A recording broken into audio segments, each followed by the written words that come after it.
Expected cut অফও মোটামুটি analysis এটাতে করে। So hello friends, welcome to PSC foundation.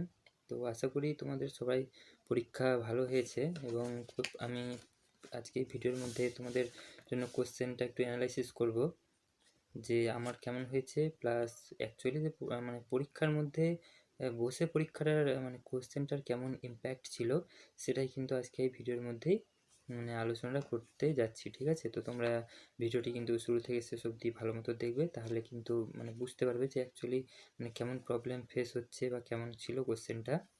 আর আমি এর মধ্যেই একটা এক্সপেক্টেড কাট অফও মোটামুটি অ্যানালাইসিস এটাতে করে দিব, আবার পরে থেকে সব কিছু ডিটেল একটা রিভিউ নিয়ে আলাদাভাবে একটা মানে জানিয়ে দেবো। ঠিক আছে, তো যাই হোক, তো প্রথমত আমি রিপোর্টেরই কথাতে আসি যে আমরা সাধারণত 2019টাকে মানে লক্ষ্য করে যেভাবে মানে প্রিপারেশানটা রিপোর্টের ক্ষেত্রে নেওয়া হয়েছিল, যে শুধু একটা জাস্ট টপিক উল্লেখ করা থাকবে, কিন্তু সেক্ষেত্রে কোনো পয়েন্ট মানে ওখানে দেওয়া ছিল না, মানে নিজের মতো করে সাজিয়ে গুছিয়ে তোমাকে যেভাবে ঠিক লাগতো ওইভাবে তুমি লিখতে। গতানুগতিক আমরা কিন্তু এইভাবেই আমরা মানে লিখে পড়ে মানে রপ্ত করে কিন্তু এইভাবেই অভ্যস্ত। ঠিক আছে, এবার সব থেকে বড় সমস্যা হচ্ছে যে রিপোর্টে এখন পয়েন্ট দেওয়া আছে, এটা কিন্তু একটা প্লাস পয়েন্ট। ঠিক আছে, কিন্তু একটা এক লাইনে জাস্ট রিপোর্টটার নাম পড়ে নিয়ে নিজের মতো করে লেখা, ঠিক আছে, ওখানে তোমার পুরো স্বাধীনতা আছে। প্লাস এখানে তোমার এত বড় যে একটা, এই যে দেখো আমি একটু চেষ্টা করছি, তোমরা যদিও সবাই দেখেই রেখেছো তাও বলছি যে এখানে ক নম্বর পড়ে এখন দুটো অপশান আছে, তুমি এটা পড়ে এটা করবে না এটা করবে। তোমাকে তো আগে দুটাই জানতে হবে যে তুমি কোনটাতে বেশি মানে দক্ষ হতে পারবে, কোনটা তোমার জন্য লেখাটা বেশি ইফেক্টিভ হয়। তুমি যদি দুটো না পড়ো তাহলে তো তুমি সেটা ডিসাইড করতে পারছো না। এবার হয়তো কোনো কারণে এখানে দেখতে পাচ্ছ যে এখানে তোমাকে এতটি পয়েন্ট দেওয়া আছে, ঠিক আছে, তো এতটি পয়েন্ট পড়তে, ওটাকে বুঝতে নেক্সট লাইন কী লিখবো, এটার জন্য কিন্তু এক্সট্রা অনেক সময়ের মানে দরকার পড়ছে। তো যেটা বাড়িতে হয়তো মানে 10 মিনিটের মধ্যেই কেন 7-8 মিনিটে যেটা রিপোর্ট হয়তো লিখে তুমি কমপ্লিট করতে পারছিলে, তো এইসব পয়েন্ট ক্ষেত্রে এত বড় কিন্তু দিয়ে মানে ইজি আছে, আমি বলছি না যে একদম ভারী, একদমই ইজি আছে কোশ্চেন, কিন্তু পরীক্ষার মধ্যে করার মতো একটু চাপ আছে। আর প্রতিটা মানে লাইনকে ভালো মতো পড়া বোঝা একটু ডিফিকাল্ট কিন্তু। ঠিক আছে, যাই হোক, তো ওটা একটা রিপোর্ট গেল। এবার নেক্সট এটা যেটা ছিল সারাংশ, তো সারাংশ বাংলার ক্ষেত্রে বলবো না যে ঠিকই আছে, সারাংশটা বোধগম্যই ছিল, অনেক সহজেই তাড়াতাড়ি বোঝা গেছে, একবারের বেশি পড়ার দরকার পড়েনি যদিও। আর যেটা হচ্ছে গিয়ে তোমার যেটা তোমার বাংলা মানে ইংলিশ থেকে বাংলা করতে হচ্ছিলো, ঠিক আছে, তো সেটা কিন্তু মানে পিএলএ সরকার থেকে এটা কমন এসছে, তো যারা ওটা বই থেকে আগে থেকে পড়ে রেখেছিল তো তাদের একটু সুবিধা হবে। আর যদি নাও পড়ে থাকে তাও এর মধ্যে তেমন কিন্তু অসুবিধার কিছু ছিল না, এক একটা ওয়ার্ড যদি আমি বাদ দিই তাহলে কিন্তু ঠিকঠাকই ছিল। ঠিক আছে, তো এই হচ্ছে গিয়ে বাংলা। তো বাংলার আমি এখানে স্কোরও বলে দিচ্ছি যে মোটামুটি কেমন এখানে স্কোর করা যেতে পারে।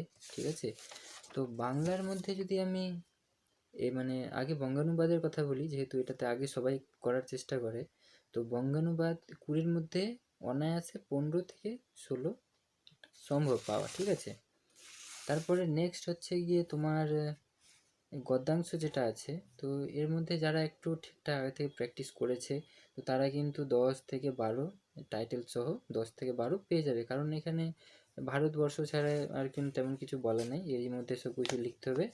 আর এর মধ্যে এক্সট্রা কিছু অন্তর্নিহিত অর্থ নেই, যেটা যে তোমাকে এক্সট্রা করে বুঝে লিখতে হবে এমনটা কিছু নেই, যা আছে এর মধ্যেই বলে দেওয়া রয়েছিল।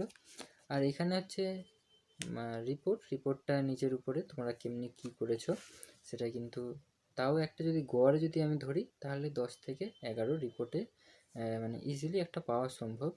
ঠিক আছে, তো এটা ছিল গিয়ে বাংলা।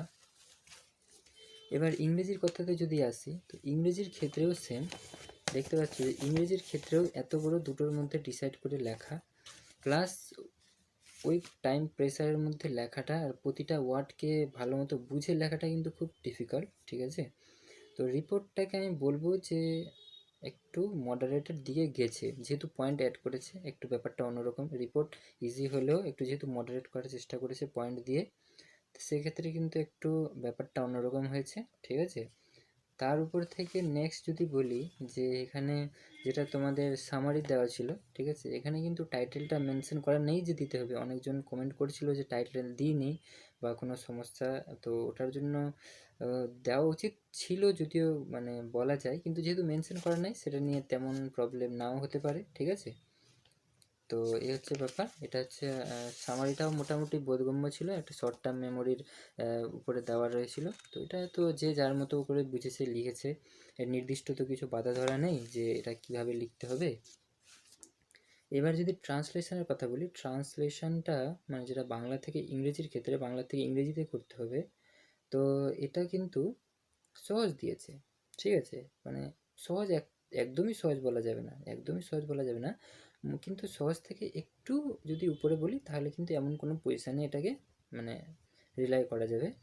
কারণ একে তো হচ্ছে প্যাসেজটা এর আগের 2019-এ যেটা এসেছিলো সেটা থেকে কিন্তু এবারেরটা অনেকটাই লেন্দি, ঠিক আছে।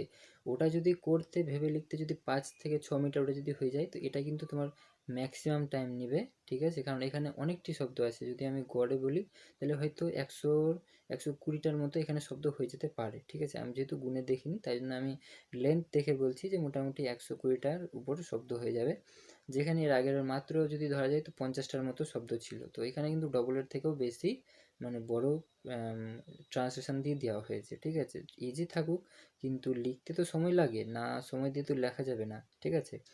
তো কোশ্চেনের মান যদি বলি তাহলে কিন্তু একদম ইজি বলা যাবে না, পরীক্ষার হলে বসে ওই প্রেশারটা মানে মেনটেন করে পরীক্ষা দেওয়াটা অতটা ইজি ছিল না, ঠিক আছে। কোশ্চেন ইজি আছে কিন্তু টাইমের মধ্যে লেখাটা অনেকটা চাপ, যেহেতু সবই কিছু এবার একটু লেন্দি দিয়েছে, ঠিক আছে। সামারিটা বোঝার মতো ঠিকই ছিল। আর এখানে আর তেমন তো কিছু বলার নেই। এখানে যদি আমি ইংলিশের মার্কসের কথা বলি, তো মোটামুটি লিখলে ইংলিশে যেহেতু একটু মিস্টেকটা বেশি হয়, স্পেলিং হবে মিস্টেক, গ্রামেটিক্যালি মিস্টেক থাকবে, তো এই হিসাবে আমি একটু ইংলিশে কম কম নিয়ে চলবো, ঠিক আছে। খুব যদি অ্যাভারেজ কেউ লিখে থাকে, ঠিক আছে, তাহলে রিপোর্ট যেটা আছে সেটাতে 7 থেকে 8, 7 থেকে 8 একটা পাওয়া যেতে পারে, ঠিক আছে।